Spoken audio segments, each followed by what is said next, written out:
Yes, আজকে আমি আপনাদের দেখাবো কিভাবে আপনারা ব্লেন্ডার সফটওয়্যারে কাজ করবেন। তো ব্লেন্ডার সফটওয়্যারে কাজ করতে সর্বপ্রথম আপনার ব্লেন্ডার সফটওয়্যার ইনস্টল করে নেবেন। এটা হচ্ছে আপনার বিভিন্ন অ্যাঙ্গেলে ঘোরানোর জন্য আপনি এক্স ওয়াই জেড বিভিন্ন সাইডে আপনি এটা মুভ করতে পারবেন। অর্থাৎ আপনার যখন কিছু ঘোরাবেন এটা দিয়ে। হাতের কাজ হচ্ছে এই যে আপনি যখন হাতটা নেবেন বিভিন্ন জায়গায় অ্যাঙ্গেল করতে পারবেন। এরপর রয়েছে এখানে জুম। জুম করতে পারবেন। জুমে ক্লিক দিয়ে আপনি অফ অন অফ এখানে করতে পারবেন। আর এই পাশে যে ক্যামেরা রয়েছে ক্যামেরাতে ক্লিক দিয়ে আপনার এইটুকুর মধ্যে আপনার ভিডিও আপনি করতে পারবেন। আপনার বড় করলেও আপনার ক্যামেরা সেটিং ওপেন করে এই যে ফোকাসগুলো রয়েছে ফোকাসের মধ্যে আপনাকে এই যে লক্ষ্য বস্তুটা সেটা আপনি রাখতে হবে, তারপর আপনি এনিমেট করতে হবে। এরপর আপনি উপরে এখানে ফাইল থেকে আপনি এক্সপোর্ট ইম্পোর্ট করতে পারবেন, সেভ করে রাখতে পারবেন প্রজেক্ট আকারে। এখান থেকে রেন্ডার আপনি ভিডিও সেভ করতে পারবেন রেন্ডারের মাধ্যমে। আর এই পাশে এগুলো উইন্ডোজ এগুলো আপনার অতটা প্রয়োজন আসবে না। সেটিং করা থাকে লেআউটে আপনি কাজ করতে পারবেন। লেআউটে এডিট আছে বিভিন্ন ধরনের বিভিন্ন ভাবে কাটার জন্য যখন এডিটে ক্লিক করবেন তখন আপনার আরো মেনু বার চলে আসবে। তো যখন লাগবে তখন এটা এখান থেকে নিয়ে নেবেন। পরবর্তী কাজটি দেখাবো প্রথমত দেখে নিন।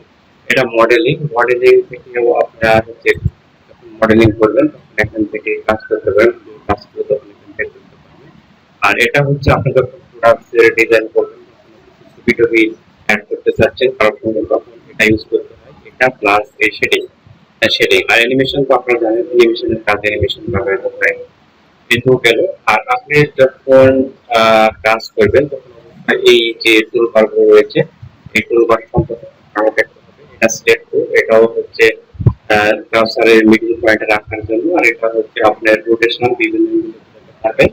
আর পাশে রয়েছে এটা স্কেল, স্কেল আপনি এই যে বস্তু প্রস্তুতি রয়েছে এটি ছোট বড় করতে পারবেন। আর এটি হচ্ছে ট্রান্সফর্ম, ট্রান্সফর্ম আপনি এই যে ট্রান্সফর্ম করতে পারবেন। আর রোটেশন আপনি ঘুরাতে পারবেন, ঘুরাতে পারবেন। আর এটা তো জানেন আপনি রোটেশন আর ট্রান্সফার থেকে দুটো হয়েছে, ঠিক আছে? এটা তো ঘোরানোর কাজে এটা নিবেন।